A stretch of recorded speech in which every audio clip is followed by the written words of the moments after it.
Team, it's Mr. Z, and I'm going to go ahead and talk about this last problem where we were factoring quadratic equations and trying to make sense of the solutions. I'm going to show you a different method in case you guys got stuck factoring. So let's go ahead and dive in. All right, so number 5, in the last problem, we saw that it was easy enough to factor 7x squared plus 9x plus 2 equals 0. This is what we're going to focus on. And some of you might be able to set up your initial area problem, but struggle to figure out, well, what goes where? I cannot figure out the combination that makes this 9x. Let's say you got frustrated here and you were like, Mr. Z, I'm done. I've been here for a bit. This factoring will get better. Some quadratics cannot be factored using an area model. Most of them can, and the wide variety that you will see are factorable. Usually I will have a disclaimer, must use quadratic formula. However, you can always use this formula when you get frustrated. I'm going to go ahead and demonstrate. You're going to go ahead and make sure you know, hey, ax squared plus bx plus c equals 0. By comparing it to standard form, I can identify that the coefficients are going to be my values that I'm going to use to plug in to the quadratic formula. This quadratic formula is negative b plus or minus the square root of b squared minus 4ac all over 2a. Let's go ahead and plug in. Negative 9 plus or minus the square root of 9 squared minus 4 times 1,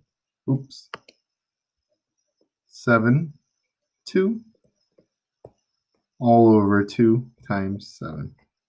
I'm going to take a moment and reflect. Did I put all of the a values correctly? Did I put all of the b values correctly? Lastly, c.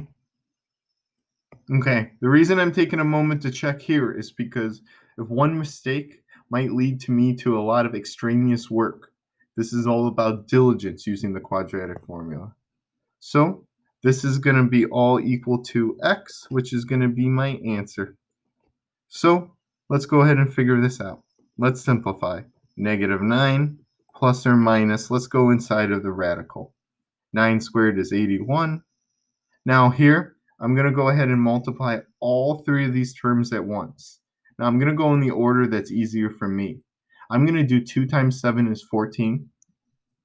And then I'm going to multiply it by negative 4. But the way I'm going to do that is by multiplying it by 10 times 4. 10 times negative 4 is negative 40. 4 times negative 4 is negative 16. And I'm going to go ahead and put them together to get negative 56. I'm going to go ahead and evaluate the denominator. 2 times 7 is 14. I'm going to keep on going. X is equal to negative 9 plus or minus 81 minus 56. 81 minus 56 is going to be 425. Okay, having a perfect square on the inside makes this a little easier to process because I know that it's going to simply be 5. If it's something nasty, you kind of just have to roll with the punches. And voila, I get my answer. Oops, now the radical disappeared.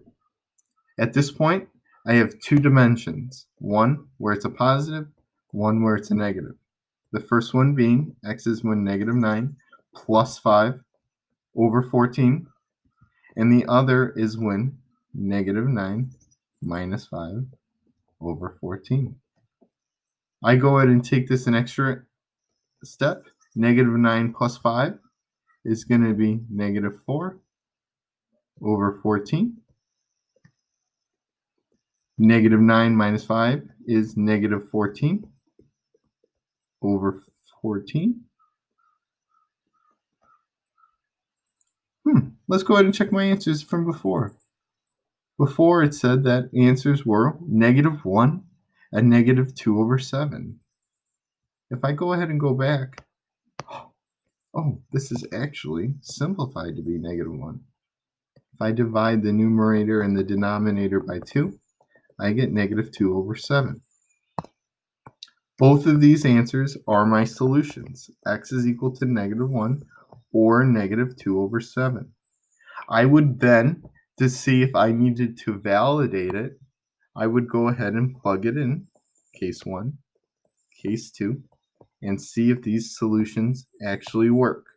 And this is when I'm going to go ahead and do when x is -1 and when x is -2/7.